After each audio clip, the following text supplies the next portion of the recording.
जी मैं शूद्र हूँ। शूद्र हैं जी। गर्व से कह रहे हैं जी गर्व से मैं कह रहा हूँ कि मैं शूद्र मानस हूँ। पर तमाम चर्चाएं हो रही हैं, लेकिन अब जो यादव समाज कहीं न कहीं अपने आप को शूद्र नहीं मानता था, अब वो भी सीना ठोक के कह रहे हैं कि हम गर्व से कह रहे हैं कि हम शूद्र हैं। और जिस दिन जनगणना हो जाएंगी, जितने निगेटिव बाज हैं और जितने झूठ बोलने वाले हैं, सब के सब एक तरफ होंगे और सच्चाई सामने दिखेगी। जिस पेट की बात, दर्द की बात ये लोग कर रहे हैं, जब से जनगणना की बात शुरू हुई है ओबीसी की, तब से इन लोगों को लूज मोशन होने लगा है। और ये पेट दर्द पे ना जाएं, अपने लूज मोशन को देखें कि 2024 भी सामने है, लोकसभा के बाद विधानसभा भी सामने है। साथियों, इस समय हम उत्तर प्रदेश के जनपद गाजीपुर में हैं और जनपद गाजीपुर में आज एक कार्यक्रम है, खास कार्यक्रम है। उत्तर प्रदेश के पूर्व मुख्यमंत्री और समाजवादी पार्टी के सुप्रीमो अखिलेश यादव उपस्थित हुए थे। पीछे देख रहे हैं खाली कुर्सियां आप। अभी जो है यहाँ से जनसभा खत्म हुई और तमाम लोग इधर जा भी रहे हैं। देखिए रास्ते से, हाँ रास्ते से इधर जा भी रहे हैं, तमाम लोग हैं जो जा रहे हैं। और जो है वो जनसभा जो थी वो खत्म हो गई है। खास करके हम बात करें तो किस संदर्भ में वो यहाँ पर उपस्थित हुए थे, तो वो सबसे बड़ा जो प्रमुख वो था मामला था जिसके लिए वो आए थे, वो जाति जनगणना को लेकर के। चूंकि उत्तर प्रदेश में जाति जनगणना को कहीं ना कहीं समाजवादी पार्टी धार देना शुरू कर दी है। उसके साथ साथ यहाँ और कार्यक्रम था। एक ऐसे नेता थे उत्तर प्रदेश के कद्दावर नेता और उत्तर प्रदेश सरकार के कैबिनेट मंत्री जो है कैलाश यादव जी, उनके बारे में अगर बताया तो जनपद गाजीपुर में शायद ही कोई ऐसा होगा कि वो तो विधायक थे ही, वो मंत्री भी थे, मिनिस्टर भी थे और उसके साथ साथ उनकी पत्नी भी विधायक रही यहाँ पे। और उसके बाद जो है जब उनके जो है जाने के बाद कहीं ना कहीं जो उनके बेटे हैं डॉक्टर वीरेंद्र यादव, लगातार दूसरी बार योगी और मोदी की लहर में भी दूसरी बार गाजीपुर से कहीं ना कहीं जीत करके ये साबित कर दिया कि जो उनकी लोकप्रियता है वो बरकरार है। आज उनकी पुण्यतिथि पर उनके जो है प्रतिमा का अनावरण था और उस अनावरण में भी अखिलेश यादव जी उपस्थित हुए थे। उस समाजवादी पार्टी के हमारे नेता हैं, बहुत बड़े नेता नहीं हैं, लेकिन वास्तव में कहे तो जो समाजवाद की ताकत है वो कहीं ना कहीं यही है। क्योंकि लोहिया जी हमेशा कहा करते थे कि जिस देश की, जिस प्रदेश की सड़कें सूनी हो जाएंगी, उस देश की संसद और विधानसभाएं आवारा हो जाएंगी। तो ये लोग सड़क पर उतर करके कहीं ना कहीं समाजवाद का जो झंडा है, जो मिशन है, उसको बुलंद करने वाले लोग हैं। और अब ये जो समाजवादी पार्टी के लोग हैं, जो छोटे छोटे कार्यकर्ता हैं, वो हमारे साथ हैं। अभी हमारे साथ दिनेश यादव जी हैं, जो पूर्व में छात्र राजनीति से इन्होंने इस गाजीपुर में राजनीति की शुरुआत की थी, अभी आम राजनीति में भी पूरी तरह से सक्रिय हैं। इनसे आज हम बात करेंगे, लेकिन पहला सवाल करेंगे कि पूरे देश भर में एक मामला बहुत जबरदस्त चल रहा है। दिनेश जी, चल रहा है रामचरितमानस की एक बहुत बड़ी चौपाई पर बहुत बड़ा बवाल चल रहा है कि ढोल गंवार शूद्र पशुनारी सकल ताड़ना के अधिकारी, इस पर चल रहा था। अभी कहीं ना कहीं जो लोग कहते थे नहीं हम यादव, हम शूद्र नहीं हैं,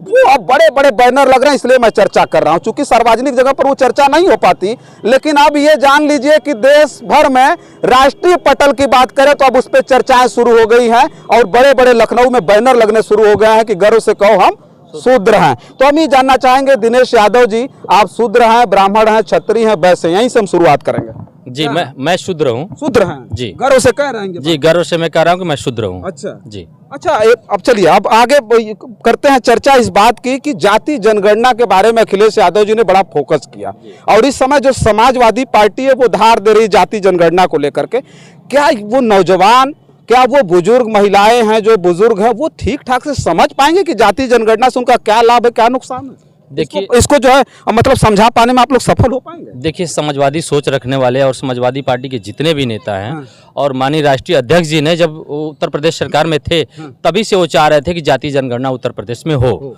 और जब ये बीजेपी वालों ने इस एजेंडे को ऊपर किया है तो आज खुले मंचों से राष्ट्रीय अध्यक्ष अखिलेश यादव जी ने आज ऐलान किया है कि मेरी सरकार रहेगी, मेरी सरकार जब बनेगी मैं 3 महीने के अंदर ये जनगणना करा के मैं दिखाऊंगा। और बीजेपी में दम है तो इस जनगणना को 3 महीने के अंदर करके दिखाए। अच्छा जी, अच्छा देखिए जो है जो चैलेंज किया जा रहा है, मतलब इधर से कुछ और उधर से कुछ और कहा जा रहा है। जो जाति जनगणना है, बहुत पहले से सब नारा बहुत आम था, बहुत पहले से ये नारा लगता था कि जिसकी जितनी संख्या भारी उसकी उतनी हिस्सेदारी, और खास करके वो नारा ही पूरी तरह से जाति जनगणना पर वो लागू होता है। ये बात सत्य है? जी सत्य है। मैं इस चीज को मैं मानता हूँ। जिस तरह से 17 जातियों को पूर्व राष्ट्रीय अध्यक्ष हमारे स्वर्गीय माननीय मुलायम सिंह यादव जी ने अनुसूचित जातियों में रखने का प्रस्ताव रखा था और उसको बीजेपी वालों ने सीधे तौर पर उसको खारिज किया। खारिज करने के साथ साथ तमाम ऐसे जाति वर्ग के लोग हैं जिनका प्रमाण पत्र बनना था, अनुसूचित प्रमाण पत्र बनना था, उस प्रमाण पत्र को जारी होने नहीं दिया, जिससे तमाम नौजवानों ने तमाम एक अलग बिरादरी के नौजवानों ने नौकरी पाने से वंचित रह गया। इसके जिम्मेदार सिर्फ और सिर्फ बीजेपी है और बीजेपी के तमाम बड़े नेता हैं। अच्छा दिनेश जी, हमारी बात वो पूरी नहीं हुई। जो जाति जनगणना का जो है मतलब मुख्य उद्देश्य है, लोगों को समझा पाना इतना आसान है? समझा पाना इतना आसान होगा कि इंसान परिस्थितियों का दास होता है। सामने जब बातें आएंगी, जनगणना की बातें आएंगी, परिस्थितियां आएंगी, सब लोग समझ जाएंगे।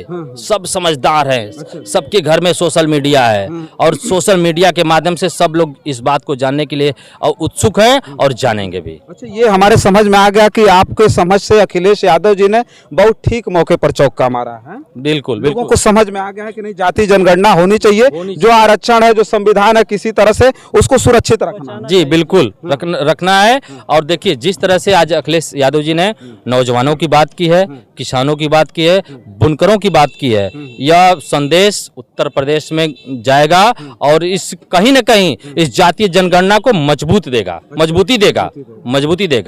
इससे हम लोग पूर्ण रूप से सहमत हैं।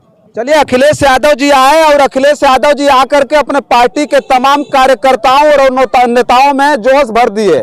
अब यही गाजीपुर नहीं बल्कि पूरे उत्तर प्रदेश भर में कहीं न कहीं जो बड़े बड़े नेता हैं उनकी पार्टी के स्वामी प्रसाद मौर्य को तो उन्होंने कह दिया साफ तौर पे कि स्वामी प्रसाद मौर्य जी कहीं न कहीं वो जो है जो ये जाति जनगणना है, अब वो उत्तर प्रदेश में उस जो है मुद्दे को धार देंगे और धार देना उन्होंने शुरू भी कर दिया है। अब जो है रामचरितमानस पर तमाम चर्चाएं हो रही हैं, लेकिन अब जो यादव समाज कहीं न कहीं अपने आप को शूद्र नहीं मानता था, अब वो भी सीना ठोक के कह रहे हैं कि हम गर्व से कह रहे हैं कि हम शूद्र हैं। और ये बात अब कहीं न कहीं जैसे ये शुरू हुई, आग की तरफ पूरे देश भर में फैली और इस पर खुल करके पहली बार आजादी के पहले और आजादी के बाद पहली बार खुल करके हर जगह चट्टी चौराहों पर ये चर्चा हो रही है। जाति जनगणना से लोग कह रहे हैं बहुत नुकसान भी होगा, लगता है आपको? जी देखिए, किसी भी पहलू के दो मायने होते हैं, एक नेगेटिव एक पॉजिटिव। अच्छा। तो कहीं ना कहीं अगर पॉजिटिव अगर बातें सोचेंगे तो उसके साथ साथ नेगेटिव आएंगे। अच्छा। नेगेटिव भग जाएंगे आप। अच्छा। बिल्कुल भग जाएंगे। अच्छा।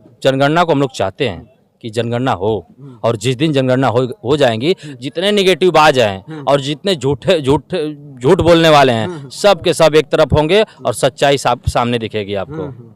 मैं बार बार एक बात पर फोकस कर रहा हूं, जाति जनगणना पर, और जाति जनगणना इस देश में क्यों होनी चाहिए और क्यों नहीं होनी चाहिए। अब इस पर आने वाले समय में चर्चाएं भी शुरू होंगी, ये जान लीजिएगा। लेकिन एक बात साफ तौर पर बता दें, जाति जनगणना का जो मसला है, कहीं न कहीं ओबीसी, एसटी और माइनॉरिटी के लोग कहीं न कहीं अब पूरी तरह से अब जाति जनगणना को लेकर के उत्तर प्रदेश ही नहीं बल्कि पूरे देश भर में सक्रिय हो रहा है। बिहार में जाति जनगणना शुरू हो गई है और इसी जाति जनगणना के सहारे 2024 में नैया पार लगाने में बहुत सारी जो पार्टियां होंगी देखिएगा वो एकदम आमादा हो जाएंगी। लेकिन कहीं ना कहीं समाजवादी पार्टी ने जिस तरह से जाति जनगणना को लेकर के उत्तर प्रदेश में धार दे दिया है, इस मुद्दे को धार देने का काम किया है, वो मुद्दा आने वाले समय में देख लीजिएगा 2024 का इलेक्शन इसी पर डिपेंड होगा, क्योंकि सरकार नहीं चाहती है। अभी इन्हीं के पार्टी के तिवारी नेता थे विमल तिवारी जी, जिनसे हमने बात की तो उन्होंने कहा कि 10% जब हमको आरक्षण मिल गया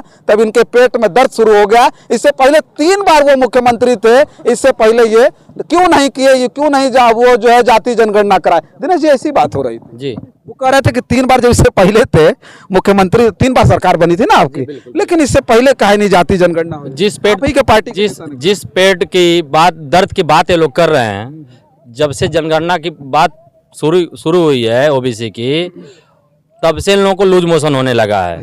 और ये पेट दर्द पे ना जाएं, अपने लूज मोशन को देखें कि 2024 भी सामने है, लोकसभा के बाद विधानसभा भी सामने है, और जिस दिन जनगणना ये लोग सामने ला देंगे कहीं ना कहीं इनकी खटिया खड़ी हो जाएगी। अच्छा, धीरे धीरे ये चर्चाएं शुरू हो गई हैं कि उत्तर प्रदेश में जो सबसे लोकप्रियता में एक नंबर पर कोई नेता आ रहा है तो विपक्ष में अखिलेश यादव जी आ रहे हैं, तो बड़ी ज़्यादा उम्मीदें भी बढ़ गई होगी। दिनेश यादव जी जो है समाजवादी पार्टी के नेता हैं, एकदम छाती चौड़ी हो गई होगी कि आपके नेता जो है लोकप्रिय हो गए, लेकिन अन्य जो विपक्ष के नेता हैं वो कहीं ना कहीं किसी प्रकार से विपक्ष में जो आवाज़ बननी चाहिए अखिलेश यादव जी के अलावा कोई बन नहीं रहा है। तो इससे क्या लगता है कि अखिलेश जी को 2024 और 2027 में फायदा मिलेगा?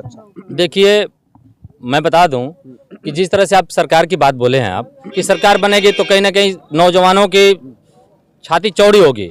जाहिर सी बात है कि अखिलेश यादव ने हमेशा नौजवानों की बात कही है, किसानों की बात कही है, मजदूरों की बात कही है, बुनकरों की बात कही है। और जब भी जहां भी जनसभा अखिलेश यादव की होती है वहां पे नौजवान हमेशा से बढ़ चढ़ करके हिस्सा लिया है और हमेशा लेता रहेगा। और जब सरकार बन जाएगी अखिलेश यादव की तो कहीं ना कहीं अग्नि जो भर्ती की बात की है ये लोग, अग्निवीर की बात की है ये लोग, उसको अखिलेश यादव जी द्वारा खत्म किया जाएगा। और पुनः जिस तरह से आर्मी की भर्तियां होती थी, नौजवानों को अवसर मिलेगा और नौजवान अपना दमखम दिखा करके इस बलिदानी गाजीपुर की धरती का नौजवान जाएगा और सीमा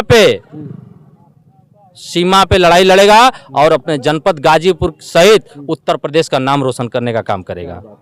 चलिए देखिए, आज हम जो चर्चा कर रहे हैं कहीं ना कहीं उत्तर प्रदेश में सबसे मुख्य मुद्दा है और कहीं ना कहीं जो समाजवादियों ने पूरी तरह से धार दी है उस जातीय जनगणना को, उस पर चिल्ला करके मैं जो वीडियो बना रहा हूं इसलिए बना रहा हूं कि जातीय जनगणना तो होगी लेकिन उसके बारे में कहीं ना कहीं इस देश के 80% SC, ST और OBC और जो है माइनॉरिटी के लोगों को ये बात समझनी पड़ेगी कि ये जाति जनगणना से उनका कितना फायदा है और कितना नुकसान है। बस बहुत ज़्यादा लंबी वीडियो नहीं करूंगा, इतना जरूर कहूंगा कि जाति जनगणना को धार देने का काम समाजवादियों ने कर दिया है और उत्तर प्रदेश में जिस दिन जाति जनगणना होगी तो वो कहीं ना कहीं उत्तर प्रदेश के तमाम जातियों को, ST, SC, OBC को उनका हक और अधिकार ठीक ठाक से मिल पाएगा। बस इस वीडियो में इतना ही, तमाम और वीडियो लेकर के आपके बीच में उपस्थित होंगे।